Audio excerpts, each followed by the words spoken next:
तुम्हें पता है Indore cleanest city of India है। यहाँ सरकार ने सख्त मना किया है कि तुम चिप्स खा के रोड पे पैकेट नहीं फेंक सकते। तो लोगों ने पैकेट खा के रोड पे चिप्स फेंकना चालू कर दिया। और इंदौर क्लीनेस्ट से ये पता किसने लगाया है? क्योंकि ऐसे तो किसी के दिमाग में नहीं आ सकता कि इंदौर में कूड़ा कितना होगा। तो अगर अभी तक तुम्हें समझ नहीं आया तो मैं इंदौर से हूँ। हाँ, ऐसे फालतू में तो किसी को शौक होगा नहीं कि चलो यार इंदौर की बेइज्जती करते हैं, और सिर्फ इंदौर की करेंगे। मन्नू, इस बार अहमदाबाद को बीच में मत लाना। इंदौर में कोई कुछ करता ही नहीं कि भाई गंदा हो जाएगा। तो वहाँ पे सब लोग सुबह उठ के ताला लगा देते हैं और दूसरी सिटीज चले जाते हैं कचरा करना। तुम अभी जाके देखोगे इंदौर पे ताला लगा हुआ रहेगा। यहाँ तुम किसी का गला काट दो कोई दिक्कत नहीं, लेकिन काटने के बाद उसे गीले कचरे और सूखे कचरे में ध्यान से डालना।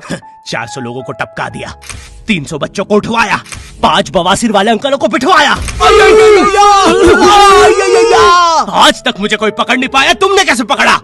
वो आपने ये गीला कचरा सूखे रहने दीजिए, मैं देख लूंगा। तो मैं इंदौर के एक पास वाले गांव खिड़किया में रहता हूँ। खिड़किया इतना छोटा गांव है, वहाँ एक वाईफाई नेटवर्क में पूरा गांव कवर हो जाता है। इनफैक्ट खिड़किया नाम भी उस वाईफाई नेटवर्क का ही था, तो गांव वालों ने सोचा यही रख लेते हैं। तो अभी खुद का चला लॉ हो गया मेरे गांव का नाम। किसी ने वो वाईफाई हैक कर लिया है। इतना छोटा गांव है, तुम नॉर्मली भी चलोगे तो ऐसा लगेगा कि 80 की स्पीड पे जा रहे हो। चीजें इतनी तेज साइड से निकलती है। भाई यहाँ इंसानों के लिए स्पीड ब्रेकर्स लगे, और भगते समय तो हेलमेट पहनना पड़ता है। मेरे गाँव में लौंडे लड़के बोलते अपनी लोकेशन भेज, फिर उन्हें पता चलता है वो ऑलरेडी लोकेशन पर ही है। यहाँ जितने लोग हैं उससे ज्यादा तो दिल्ली में लड़कियों के मेल बेस्ट फ्रेंड्स होते हैं। इतना खाली गांव है, लोग अपनी ही गुंजी हुई आवाज से बात कर रहे होते हैं। भाई मेरा गांव मैन वर्सेस वाइल्ड के एक एपिसोड तक में है। दोस्तों, मुझे नहीं पता मैं ये कहाँ आके फंस चुका हूँ। मुझे तो ये भी नहीं लगता कि मैं यहाँ से जिंदा वापस जा पाऊंगा। यहाँ तो अपना मूत भी चैन से नहीं पीने देते लोग, वो भी आकर छीन लेते हैं। मेरे गाँव में हर जगह बेटी पढ़ाओ बेटी बचाओ लिखा है, जो की बेटियों से लिखवाया उनके स्कूल छुड़वा के। इतने अंगूठा छाप लोग पढ़ लिखने के बाद भी पेन से अंगूठा बनाते हैं। हाँ, पेन से फिंगरप्रिंट बनाने की कोशिश करते हैं। इनके सामने लड़की भी घोड़ी बनेगी तो उसे भी चराने ले जाएंगे। इतने गवार मेट्रो की पटरी पे हक देते हैं। भाई मेरे गांव में जब अंग्रेज थे तब गुलामी भी वही करते थे, क्योंकि तुम ये गांव वालों से कुछ नहीं करवा सकते। यहाँ 3-3 दिन तक बिजली नहीं आती है, लेकिन फिर भी कोई खंबे से चिपक के मर जाता है। यहाँ पे एक 10th क्लास की कोचिंग थी, और भाई ये कोचिंग पूरी प्रॉपर थी। वो तुम्हारे मोहल्ले के ट्यूशन जैसी नहीं, जहाँ वो बालों में टावल बांधकर निक्कर स्लीपर में एक दीदी तुम्हें पढ़ाती थी। वो दीदी के घर पे इतने सारे बच्चे आते थे पढ़ने, दीदी को पता ही नहीं कौन क्या है। दीदी छोड़ो, बच्चों को नहीं पता टीचर कौन है। एक बच्चा पढ़ाई में अच्छा है, सब लोग उसको ही टीचर समझ रहे हैं। वो बच्चे ने अपनी अलग कोचिंग खोल रखी है बीच में, वो नए नए टीचर्स लेके आ रहा है। स्टूडेंट्स, ये है मिस्टर अब्राहम जी, अब से आपको केमिस्ट्री यही पढ़ाएंगे। वो दीदी के घर में दीदी से ज्यादा सक्सेसफुल हो गया है। दीदी अभी भी एक कमरे में है, उसने दूसरे कमरे में बिल्डिंग बना दी है। इतने छोटे छोटे बच्चे कोचिंग जाते हैं आजकल, और वो बेचारे आज और कल ही जा पाते हैं, क्योंकि परसों तो उन्हें कोई ओमनी वैन में पकड़ के ले जाता है। इतना कंपटीशन आ गया है, बच्चे 6वीं 7वीं छोड़ के यूपीएससी प्रिपरेशन कर रहे हैं, और वो फिर भी फेल हो जा रहे हैं। हाँ, क्योंकि यूपीएससी वाले उधर 6वीं 7वीं के क्वेश्चन पूछ रहे हैं। एक क्वेश्चन था यूपीएससी का कि तुम कितनी बार 100 में से 10 माइनस कर सकते हो, और आंसर है एक बार, क्योंकि फिर तुम 90 में से 10 माइनस कर रहे हो। ये एग्जाम से आईपीएस पुलिस ऑफिसर बनते हैं। अब समझ में आ रहा है देश में इतना क्राइम क्यों है। आधा क्राइम तो आईपीएस वाले ही कर रहे हैं एग्जाम वालों को मार के, कि सालों 17-17 घंटे पढ़ा के ये पूछ रहे हो। तो मेरे गांव में जो कोचिंग थी, भाई उसका सर 10th पढ़ा के सन की हो गया था, क्योंकि भाई उसकी जिंदगी 10th की लूप में फंसी हुई है। उसकी 10th खत्म होते ही फिर चालू हो जाती है। बच्चों के मम्मी पापा उन्हें 10th के बाद कंप्यूटर गिफ्ट करते हैं। सर के पास 70 कंप्यूटर हो गए हैं। हाँ, उनके मम्मी पापा आज तक गिफ्ट कर रहे हैं, और वो भी उस जमाने का विंडोज XP। सर बेचारा सारे कंप्यूटर जोड़ के GTA 5 खेलता है। सर इतना 10th क्लास में है, वो कोचिंग के बाद अपनी ही कोचिंग की लड़कियों के सामने बाइक से स्टंट मार रहा होता है। देख कोमल, राज ने तो सबको पीठ पे कुत्ते मारे हैं, तू कोई नई नहीं है। शबाक, पीठ पे कुत्ते मारने वाला राज।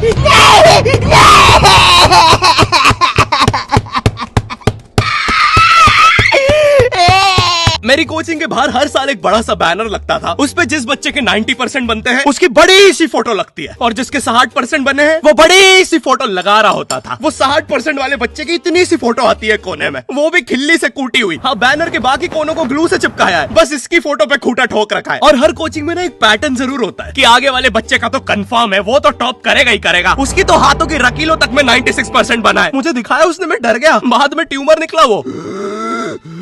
भाई तू इलाज करवा ले यार अपना। चलता है तू मुझसे। कोचिंग में पीछे एक बच्चा पिट रहा है, उसकी किताब में सर ने ड्राइंग्स देख लिया। वो ड्राइंग्स उसकी थी भी नहीं, वो जिस सीनियर की बुक थी उसने बना रखी थी। ये इसलिए पिट रहा है क्योंकि इसको आज तक लगता था कि गांधी जी घूंघट में हंसती एक औरत है, और नेहरू जी ये है नेहरू जी। इस बच्चे के हिसाब से हमारी आजादी की लड़ाई कुछ ऐसी दिखती है।